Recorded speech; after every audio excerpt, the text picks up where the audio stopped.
তাৰপিছত নাম্বাৰ 8ৰ এ কি কৈছে let's listen to A story তোমালোকে এই ইয়াত ধুনীয়া এখন গল্প দি আছে তোমালোকে শুনিবা গল্পখনৰ নাম কি monkey and the two cats monkey মানে হৈছে বান্দৰ এণ্ড মানে হৈছে আৰু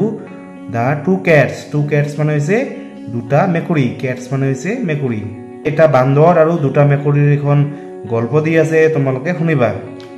বুনু and Runu were two cats মানে বুনু আৰু ৰুনু নামৰ দুটা মেকুৰী আছিল one day they found a piece of cake এদিনাখন সিহঁতে এই টুকুৰা কি পাইছিল কেক পাইছিল দে টোৰ ইট ইনটু টু পিচেছ সিহঁতে কেকখন কি কৰিছিল দুটা ভাগত ভাগ কৰিছিল but one piece was bigger than the other কিন্তু ভাগ কৰোঁতে কি হৈছিল কেকৰ এটা টুকুৰা ডাঙৰ হৈছিল আৰু আনটো সৰু হৈছিল so' they went to Golu the monkey for help সেইবাবে সিহঁতে ক'ত গৈছিল গলুৰ ওচৰলৈ গৈছিল গলু কোন আছিল গলু আছিল এটা বান্দৰ he was sitting on the branch of a tree আছিল গলু নামৰ বান্দৰটো ক'ত বহি আছিল এটা গছৰ ডালৰ ওপৰত বহি আছিল গলু সেড গলুৱে কৈছিল গলু মানে কোন গলু মানে মাংকি মানে বান্দৰটোৱে কি কৈছিল ডোন্ট ডৰি মানে চিন্তা নকৰিবা I will make both the pieces equal মই তোমাৰ কেকৰ টুকুৰা দুটা একদম সমান কৰি দিম তাৰপিছত Golu took a bite from the bigger piece গলুৱে কি কৰিছিল যিখন ডাঙৰ কেক আছিল সেইখনত কামত দিছিল এটা খাই পেলাইছিল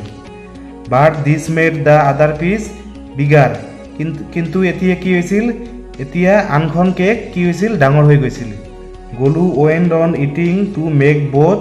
দা পিচেছ ইকুৱেল গলুৱে কি কৰিছিল কেক দুখন সমান কৰাৰ কাৰণে খাই আছিল he finished eating the whole cake এনেকৈ কি কৰিছিল গলুৱে কি কৰিছিল যে গোটেই কেকখন লাহে লাহে খাই পেলাইছিল বুনু and Runu soon realized that they should have shared the cake among themselves and not asked for গলু's help বুনু আৰু ৰুনুৱে উপলব্ধি কৰিছিল যে সিহঁতে গলুৰ ওচৰলৈ সহায়ৰ বাবে যোৱা উচিত নাছিল সিহঁতে নিজৰ মাজতে ভগাই ল'ব লাগিছিল নাম্বাৰ বি কি কৈছে লিসেন এণ্ড এনসাৰ তোমালোকে শুনিবা আৰু উত্তৰ দিবা নাম্বাৰ 1 কি কৈছে হু ওৱেৰ বুনু এণ্ড ৰুনু বুনু আৰু ৰুনু কোন আছিল দুটা মেকুৰী আছিল হয়নে নহয় Bunu and Runu were two cats মানে বুনু আৰু ৰুনু কোন আছিল দুটা মেকুৰী আছিল মেকুৰীৰ নাম আছিল এটাৰ নাম আছিল বুনু আৰু আনটোৰ নাম আছিল ৰুনু নাম্বাৰ 2 কি কৈছে who found a piece of cake কোনে এটা কেকৰ টুকুৰা পাইছিল কোনে পাইছিল Bunu and Runu found a piece of cake Bunu আৰু ৰুনুৱে এটা কেকৰ টুকুৰা পাইছিল নাম্বাৰ 3 কি কৈছে হু ৱাজ গলু কোন আছিল গলু ৱাজ এ মাংকি গলু কোন আছিল গলু এটা বান্দৰ আছিল মাংকি মানে হৈছে বান্দৰ এই বান্দৰটোৰ নাম কি আছিল গলু তাৰপিছত নাম্বাৰ 4 কি কৈছে who ate the piece of cake মানে কেকৰ টুকুৰাটো কোনে খাইছিল গলু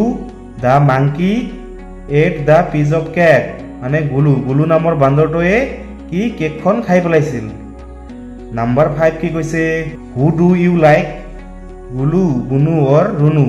তুমি কাক ভাল পোৱা গলুক ভাল পোৱা গলু কোন আছিল বান্দৰ আছিল নে বুনু অৰ ৰুনু বুনু আৰু ৰুনু কোন আছিল দুটা মেকুৰী আছিল তুমি কাক ভাল পোৱা মই ইয়াত কি লিখিছো আই লাইক বুনু অৰ ৰুনু মই বুনু আৰু ৰুনুক ভাল পাওঁ বুনু আৰু ৰুনু কোন আছিল দুটা মেকুৰী আছিল কিয় ভাল পাওঁ কাৰণ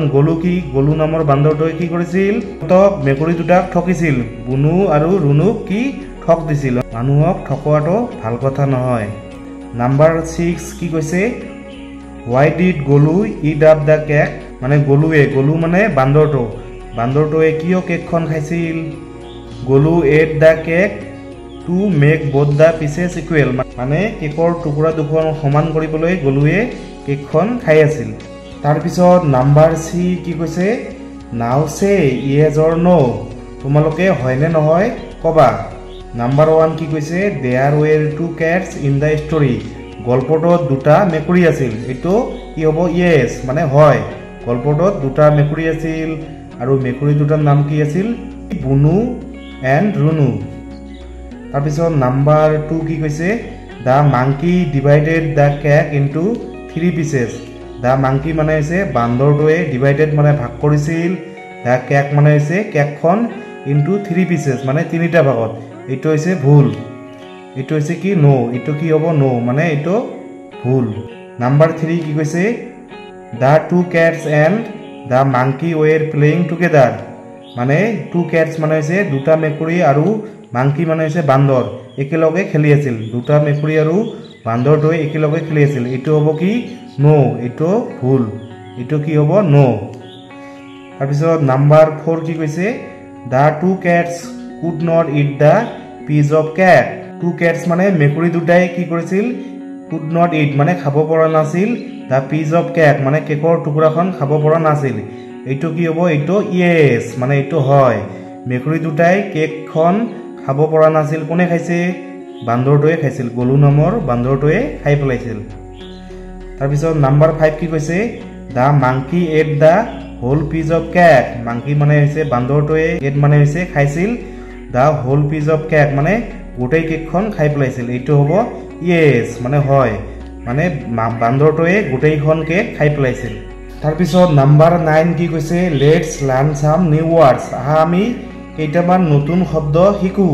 মনত ৰাখিবা এইটো হৈছে কি ট্ৰি, এইটো কি ট্ৰি, ট্ৰি মানে হৈছে গছ। এইটো হৈছে কি ব্ৰাঞ্চ, ব্ৰাঞ্চ মানে হৈছে গছৰ ঠাল। এইটো হৈছে কি, এইটো হৈছে মাংকি মানে হৈছে বান্দৰ। এইটো হৈছে কেট মানে মেকুৰী, আৰু এইখন হৈছে কি কেক, এইখন কি কেক। ইয়াত দি আছে এ ট্ৰি মানে এটা গছ, এই ব্ৰাঞ্চ মানে এটা গছৰ ডাল, এই কেক মানে এখন কেক, এই মাংকি মানে এটা বান্দৰ, এই কেট মানে হৈছে এটা মেকুৰী। তোমালোকে এইবোৰ পঢ়িবা। তাৰপিছত নাম্বাৰ 10 কি কৈছে ট্ৰেছ এণ্ড ড্ৰ। এইবোৰ তোমালোকে কিতাপত এইবোৰ লগাই দিবা আৰু তোমালোকে বহীতো এইবোৰ লিখিবা। এইবোৰ যিমানে প্ৰেক্টিছ কৰিবা তোমালোকৰ হাতৰ আখৰ লিখা সিমানে ভাল হ'ব। মৰমৰ ছাত্ৰ ছাত্ৰীসকল, তোমালোকে ভিডিঅ'টো 2-3 বাৰ চাবা, বাৰে বাৰে চাবা। এবাৰ চালে কিন্তু একো বুজি নাপাবা, 2-3 বাৰ চাবা আৰু মোৰ চেনেলটো ছাবস্ক্ৰাইব কৰি দিবা। Thank U.